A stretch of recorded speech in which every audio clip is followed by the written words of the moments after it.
Semangat pagi! Apa kabar Bapak Ibu dan rekan-rekan yang terkasih dalam Kristus? Semoga karena kasih Allah, anugerah kesehatan dan kegembiraan senantiasa bersama kita dan keluarga kita di rumah. Hari ini Selasa 16 Agustus 2022, dalam pekan biasa ke-20, tahun liturgi C2. Kita akan mendengarkan sabda Tuhan dari Injil Suci menurut Matius, bab 19, ayat 23 sampai dengan 30. Yesus bersabda kepada murid-muridnya, "Aku berkata kepadamu, sungguh, sukar sekali bagi orang kaya untuk masuk ke dalam kerajaan surga. Sekali lagi aku berkata kepadamu, lebih mudah seekor unta masuk melalui lubang jarum daripada seorang kaya masuk ke dalam kerajaan surga." Mendengar itu gemparlah para murid dan berkata, "Jika demikian, siapakah yang dapat diselamatkan?"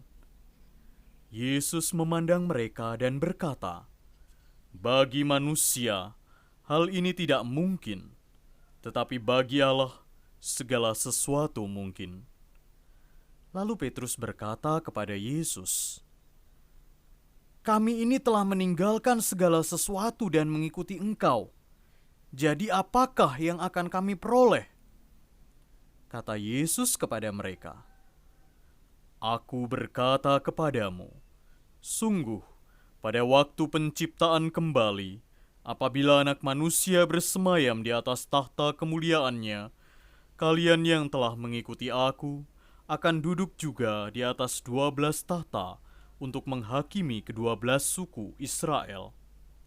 Dan setiap orang yang demi namaku meninggalkan rumahnya, saudara-saudarinya, bapa atau ibunya, anak-anak atau ladangnya, akan menerima kembali 100 kali lipat, dan akan memperoleh hidup yang kekal.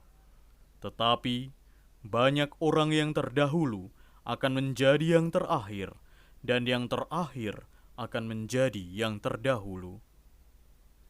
Demikianlah sabda Tuhan. Terpujilah Kristus. Bapak, Ibu, dan rekan-rekan yang terkasih dalam Kristus, ketidakmampuan si anak muda untuk menerima tantangan Tuhan Yesus merupakan latar belakang pengajaran Tuhan Yesus mengenai kekayaan yang dapat menghalangi seseorang menjadi murid-Nya. Tidak hanya sukar bagi orang kaya untuk masuk ke dalam kerajaan Allah, kiasan unta masuk melalui lubang jarum seolah menggambarkan ketidakmungkinan. Tuhan Yesus di sini bukan semata menekankan kekayaan materi yang menghalangi manusia masuk kerajaan surga, tetapi lebih mengajarkan bahwa tidak ada seorang pun dapat masuk ke dalam kerajaan Allah disebabkan oleh kekayaannya sendiri ataupun usaha sendiri. Kerajaan surga adalah murni anugerah dari Allah.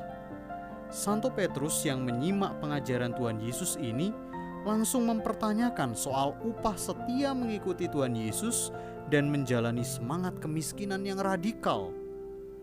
Petrus terlihat khawatir kalau ia telah melakukan hal sia-sia dengan meninggalkan bisnis ikannya di Galilea dan keluarganya. Tuhan Yesus menghancurkan semua keraguan itu. Dalam zaman baru dari kerajaan Allah, mereka akan mengambil bagian dalam kemuliaan Tuhan Yesus dan mendapatkan upah ganjaran 100 kali lipat berkat kesetiaan mereka pada Allah. Bapak, Ibu, dan rekan-rekan yang terkasih, dalam banyak hal seringkali kita memperhitungkan untung dan rugi atas apa yang akan kita ikuti atau apa yang akan kita lakukan. Tidak jarang pula hal tersebut dilakukan ketika kita memutuskan untuk beriman kepada Tuhan. Padahal Tuhan sendiri tidak pernah hitung-hitungan dalam mengasihi kita. Allah senantiasa memberikan berkat kepada manusia, asalkan kita beriman setia kepada Allah. Nah, apakah kita mau setia melayani Tuhan dalam suka duka hidup kita? Mampukah kita memberikan hidup kita tanpa syarat untuk dipergunakan oleh Allah? Semoga melalui semangat ketulusan hati, Roh Kudus menuntun kita menjadi murid-murid Kristus yang tidak lekat dengan dunia dan berkenan menjadi murid Tuhan Yesus yang memiliki ketulusan hati. Berkat Tuhan senantiasa menyertai kita dan keluarga kita. Bapak, Ibu, dan rekan-rekan yang terkasih dalam Kristus, marilah kita bersatu dalam doa. Tuhan, Engkau telah bersabda bahwa bagimu segala sesuatu adalah mungkin. Semoga sabdamu itu tetap menjadi pegangan hidup kami, terlebih bila kami mengalami keraguan-raguan dalam mencapai keinginan kami. Maka ya Tuhan, kami mohon kepadamu, semoga Engkau selalu memberkati setiap rencana dan harapan kami, agar sesuai dengan kehendak-Mu. Amin.